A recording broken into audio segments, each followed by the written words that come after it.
Hi everyone, welcome back to my YouTube channel. In today's video, we're going to talk about one of the most frustrating issues iPhone and iPad users face on iOS 2.6a, that annoying message that says, App Store cannot connect, the page couldn't be loaded. Try again. It usually appears out of nowhere, right when you need to download or update an app.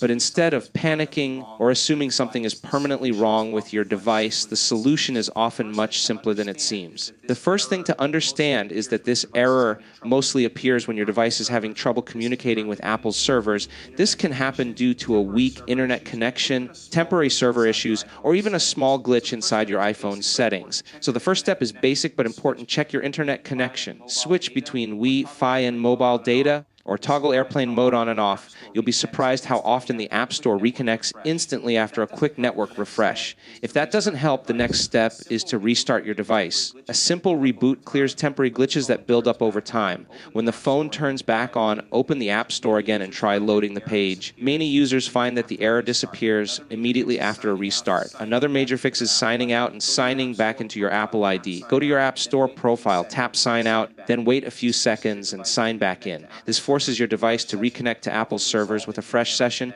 often resolving the cannot connect issue instantly. If you're still stuck, head into settings and check the date and time. Make sure set automatically is turned on. A wrong time or date might seem harmless, but it can break your secure connection with the App Store. Once you correct it, the page often loads without any issues.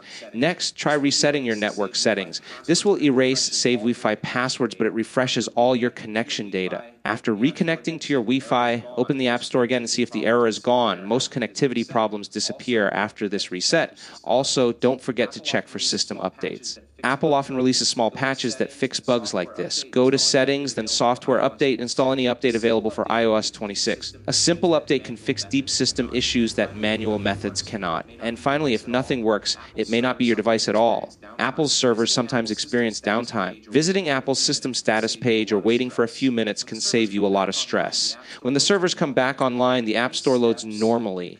With these steps, you can fix the App Store cannot connect problem quickly and easily, whether it's a minor network glitch, an Apple ID issue, or a temporary server outage. One of these solutions will help you get your App Store working again. If this video helped you, don't forget to like, subscribe, and share it with others facing the same problem.